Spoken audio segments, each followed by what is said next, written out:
everyone. This is Melanie Ecken. And I'm Eric Devante. And you're watching Richco Network.tv. Today we are at the Beverly Hilton in Beverly Hills for the Last Chance for Animals Benefit Gala. And honestly, I can't think of a better way to spend my Saturday than to be here advocating for the animals. It is a definitely worthy cause. Today we are highlighting those who advocate for animals and those who save animals. So it's such an amazing event. Definitely am not for the inhumane treatment of animals, so I definitely support those who advocate for them. I can't imagine anyone that can abuse a poor kitty or puppy. I can't. My heart is kind of broken. I know, right? So let's talk to some of the honorees and some of the attendees for this evening. Okay. So Mr. Thompson, what does it mean for you to be at the Last Chance for Animals to host this event tonight, actually? Well, it's an honor, and especially if you see some of the people who are getting awards tonight. I mean, they're remarkable people who are out there doing real work to rescue animals of all sorts. I mean, not just dogs and cats, but exotic animals. I mean, we have somebody here who's flown in from Africa, and that's important work that's being done there. So this is an amazing organization that covers the globe, and it does like the heavy lifting of helping animals around the world. Now, I'm going to ask you a fun question since you brought up exotic animals. If you had to pick one exotic animal to house train and keep for yourself, what would it be? I would never do it. I would never do it. And to all of you, exotic animals belong in the wild, on their own, free, not being trained to go, bring us the paper.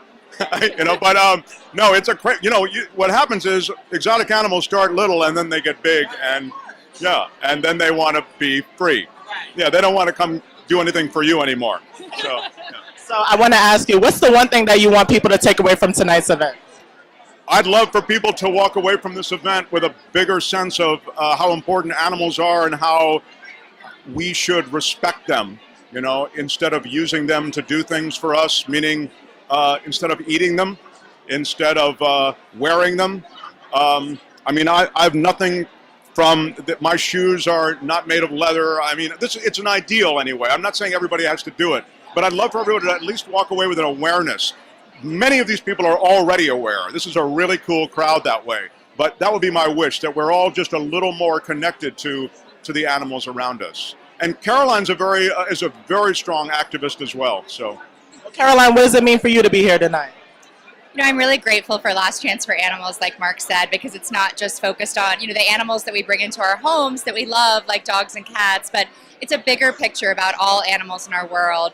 The animals that have been, looked at as food animals, people are starting to look at them as individuals. Chickens and pigs and cows and goats, they have individual personalities, they're individual creatures. And we know the problems that our food system is connected to with environment, with global wars related to food insecurity. They play a huge part. Absolutely. So Last Chance for Animals is really looking at that global picture of how we can start to solve global problems through the food system and remove animals from the food system is a really important part of that. I love it so much. Well, do you guys have any social media that you want to share with us? On Twitter, I'm at Mark T Live, and on Instagram, I'm at Mark Thompson TV. All right, so just saying, please, we'll be posting from here tonight. And it's an honor to speak with you and really a pleasure to speak with you. So thank you so much. I love it. Thank you. And Caroline? You can find me at Caroline Love. I think I might be the only one out there. It's very unique, so that's good. Okay, perfect. Well, you guys have a great night and good luck to you. No problem. Take care. Melanie, it's very nice to meet you. Thank you for speaking with us. I wanted to ask you, could you remember your very first exposure to inhumane treatment of animals and how it affected you? Either of you can take it. I don't know about inhumane, but I grew up on a dairy and cattle ranch, and we had pigs and chickens, and it wasn't inhumane. I know that I only named one cow, and its name was October. That was the end of that, but we lived off of the land.